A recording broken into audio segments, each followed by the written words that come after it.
हाय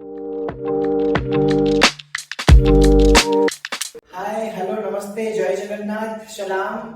मु आपनकर host and दोस्त कृष्ण आपनको वेलकम करूछी पुणी थरे स्मॉल इंडस्ट्री रो पुणी एक नवा अध्याय को जेपरि वास्तव में कहे छी भारत रो अर्थनीति को सुदृढ़ करिया पई खुदीर शिल्प पाखु आरंभ करिकी समस्त स्वावलंबी हेबा निहाती आवश्यकता रही सेपरि भाबरे तो गोटे स्मॉल इंडस्ट्री करबा पहिले निजर दक्षता निजर पारदर्शिता निजर भूमिका को निजर टैलेंट को शो करके समस्ते निज गोड़े निजे छिड़ाई पारे तो सही परिप्रेक्षी में आम पाखे जड़े युवपीढ़ी आसी पहुंची सुदूर बलांगीर आसी तो से पढ़ा सहित से किपरि भाव बिजनेस को आगक नौ किपरि भाव आगक नेबा स्वप्न देखी आज का यूथ जेनेरेशन बहुत किसी इंटरेस्टेड बहुत आगक जाउछंती से बिजनेस को लेकी तो सर कौन मेसेज रहिबो सेही मानक प्रति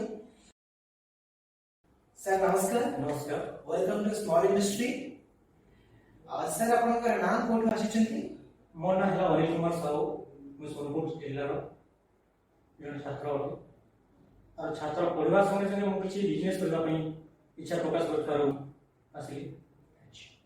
तो सर आपण जेतु कहउछंती प्रोफेशनली आपण जने छात्र अछंती छात्र तो आपनकर एबे स्टडी कंटिन्यू चली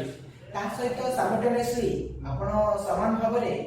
पाठ सहित बिजनेस को माने गोटे पाइपलाइन वे लेकी जीवा को चाहउछंती तो काहे कि आपण इंस्पायर हेले कि नाही पाठ सहित बिजनेस करबे कि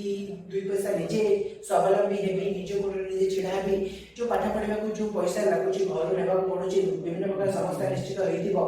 समस्या सम्मुखीन होइतिबे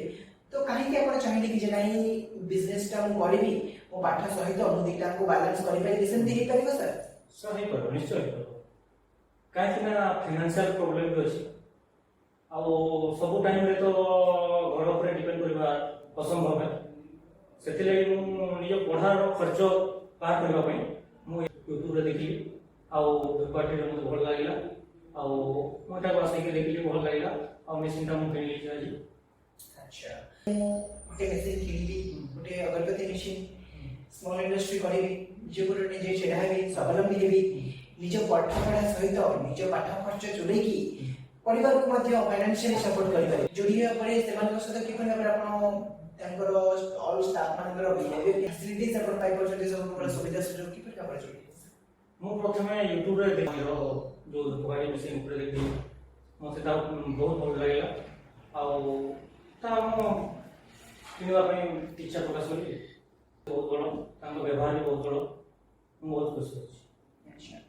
तो आपण कोन मेसेज देबे युवपीढ़ी मानक पई जेहेतु आपण जने युवपीढ़ी आपण को पढ़ा सहित आपण बिजनेस करियो को चाहुचंती बा प्रयास करिसंती ई जो अभिनव प्रयास जे आपण जारी रखिसंती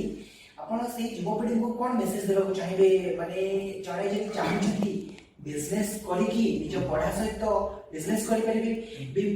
पाठ पढ़ा रहइबो बिजनेस रहइबो पारिवारिक समस्या होबनी फाइनेंशियल प्रॉब्लम भी दूर होई परिबो तो कोन आपण मेसेज देबे युवपीढ़ी माने मेसेज देबा चाहछि अधिकांश ओडिसा रो हो कि ओडिसा बाहर हो समस्त राज्य बाहर को जाई कि विभिन्न दादन होजंती हला जदि हमें निज राज्य रे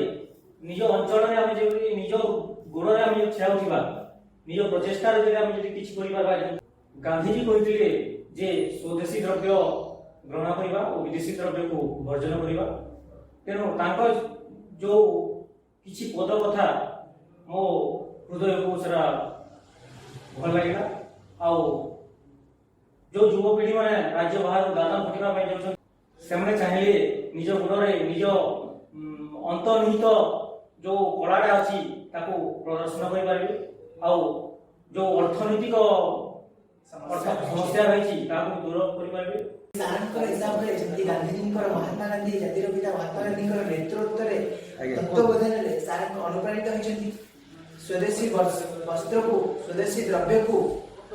आमे आपणेबा विदेशी द्रव्य को वर्जन करबा निज गोडरे निजे छिड़ा हबा निज परिवार निज माटी निज गां निज समाज सहित एकत्रित होई मिलित होई कि रहिबा समस्त प्रकार साहाय्य सहानुभूति सहित समस्त सहित एकत्रित रही कि निजे गोडरे निजे छिड़ा हबा एवं आमे समाज को गोटे उदाहरण दे परिबा जे आमे आम घरे रही आम टंका इनकम कर आम निज समस्या को दूरीभूत कर तेणिक से फाइनेंशियल हो कि इकोनॉमिकली हो कि हेल्थ हो कि एजुकेशन सेक्टर हो सब सेक्टर रे आम निजर पारदर्शिता को देखी आम निजर बेनिफिट आम पाई पारिबा। तो बहुत बहुत धन्यवाद सर आपनकर एते मूल्यवान इंफॉर्मेशन आपण युवपीढ़ी को पाई शेयर कले। जो आज का युवपीढ़ी समस्त चाहूचंती निज गोड़े निजे छिड़ा हेबा पाई जेपरि आपण जने उदाहरण स्वरूप मध्य आपण पढ़ा सहित आपण निज गोड़े निजे छिड़ा हेकी निज परिवार को एजुकेशनली सपोर्ट करबा सहित आपण इकोनॉमिकली मध्य सपोर्ट करछंती। जदि कहा जाय छी गोटे ओडिया ढाबा अछि देश रे हेले हिंसा रे पड़े जंती कि जड़े व्यक्ति जदि गोटे गोटे दाना रो पड़ोसी भूत नहीं है जेपरि जड़े जड़े व्यक्ति तो यदि चाहिए किसी पैसा इनकम करके देशर इकोनॉमिकली कंडीशन को देशर फाइनेंशियल कंडीशन को स्ट्रांग कर पारिबे। तो बहुत बहुत धन्यवाद सर आपन को हमर बहुत बहुत धन्यवाद। आपण माने जदि एपरि भाबरे इन्फॉर्मेशन एपरि भाबरे नुवा नुवा वीडियो देखिबो चाहउचंती तो चैनल को सब्सक्राइब करंतु चैनल को शेयर करंतु और नुआ नुआ अपकमिंग वीडियोस देखिबा पे नोटिफिकेशन प्रेस करंतु। जय जगन्नाथ नमस्कार जोहार।